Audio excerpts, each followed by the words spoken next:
जितेबाला भगवान 100 वर्ष 125 वर्ष लीला कले मानव को लीला ब्रजर लीला हेले केते 11 वर्ष 6 मासे प्रभु गोविंद बाल लीला कले कोटी ना गोकुल धाम 12 वर्ष 6 मासे कले मथुरा लीला प्रभु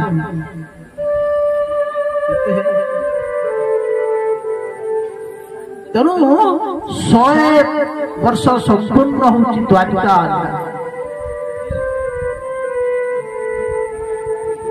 तेणु हिसाब कले 125 संपूर्ण होची भगवान आयुष भगवान दुष्टमान को विनाश करने आसीथिले प्रभुकर कार्य थिला द्वापर जुगर भूत्य छळे नारायण अम्बुज करे नाचिले असुर प्राण श्री राम जय राम जय जय राम श्री राम जय राम जय जय राम जय जय राम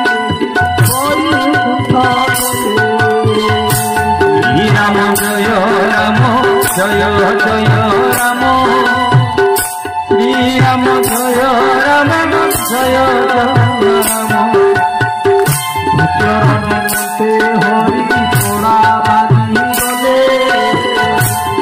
अवतार पुरी सदते होले श्री राम जय राम जय जय राम श्री राम जय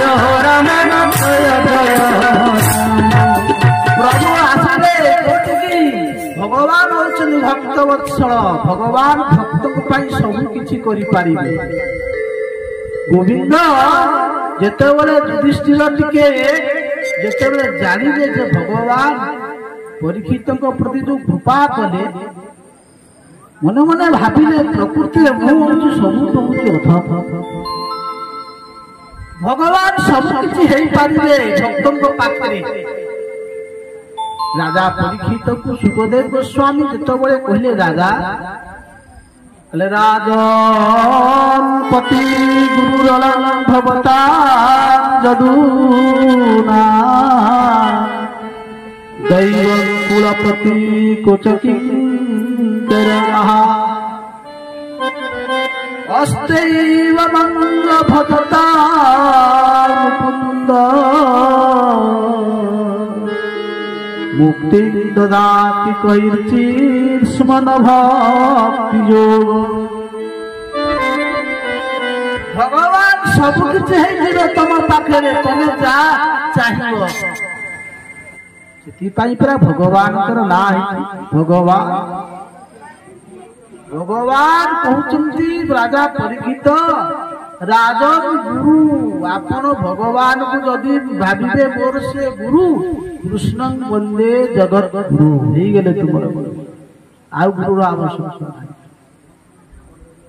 जदि भाविबे भगवान होतन मोर स्वामी ताले आउ स्वामी दरकार नाही स्वामी मिली गेले प्रभु मोर सब गोपी माने स्वामी है कहा कालिबा सुनते गोपी माने कोन कहले भगवान को पाइबा पाई स्वामी रूपे वर्ण करदेले कले राजन गुरु भवता जदूना जदि आपण जदि भाबिले मोर कुल देवता होउनी प्रभु गोविंद तार दैव हे गेले जदि आपण कहिबे जे मोर रथ माने अर्जुन रथ बाहक करैदिले सारथी करदिले भगवान तांकर सारथी हे गेले राजस्व यज्ञ रे समस्त ऋषि मुनि संत माने ब्राह्मण मान आसिले भगवान तांकर कोन कले ना पाद धौत करदेले भगवान को पदरा गला प्रभु आपण कोन दायित्व नेबे गोविंद हे वासुदेव भगवान कले भाई युधिष्ठिर मोर सेमती कौन उच्च पदवी आवश्यकता ना आपण मत गोटे दायित्व दिंतु जेते अतिथि आसीबे जेते साधु संत ब्राह्मण मान आसीबे मु तांकर पादटा धोई एटा होची मोर सेवा समस्त बाटी नहीं गले सेवा किंतु भगवान सेवा नेले कोन ना जो अतिथि माने आसीबे से अतिथि मानकर कोन ना पाद धूत करिवे सेति पाई युधिष्ठिर मन मन दुखित हे गेले प्रभु सतरे कले कोच किंकरवा कोटि कोटि किंकर हे जाए किं करोति कोन करिवि दास ही जानती गोविंद सेवक ही जान भगवान भक्तर सब बड़े पाई सेवा करे ओडिशार जड़े भक्त थिले जगन्नाथ दास गोस्वामी के समय रे माधव दास तांकु जेतेबेले माधव दास भगवान जगन्नाथंकर संपर्क होछि सखा जगन्नाथ महाप्रभु सहित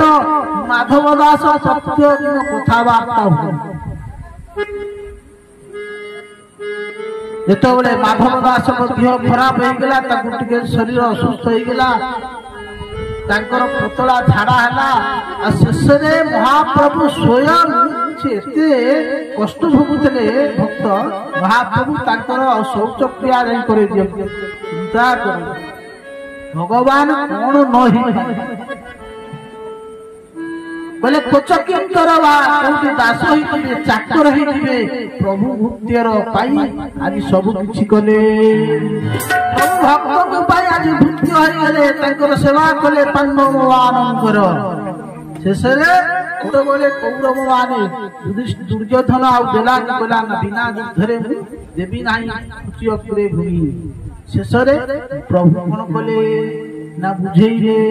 माने बुझिलेनी विदुर बुझेइले शेषरे विदुर को बहुत गाली कले कि ना कौरव माने कले दास्या सुतम नहीं बबली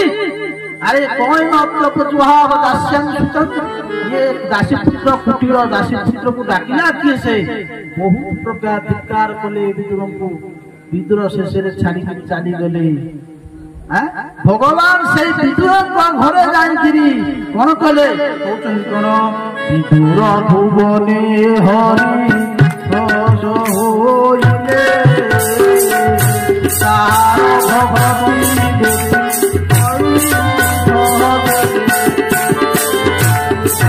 राम जय राम जय जय राम जय रघुनंदन जय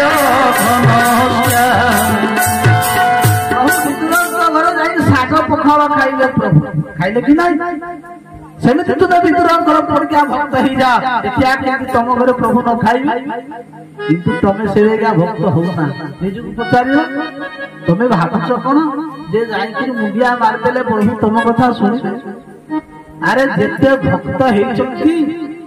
गृहस्थ हेते मध्य गृहस्थ रे रहिकि से भक्त हेचंती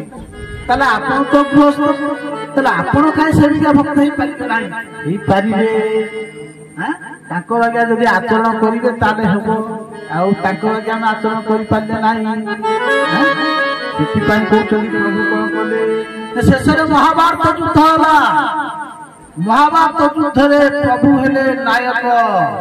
आउ नायिका के से ना द्रौपदी हेले महाभारत मुख्य नायिका द्रौपदी के माध्यम रे संपूर्ण ए कुरुवंशर कौरवान विनाश करि देले।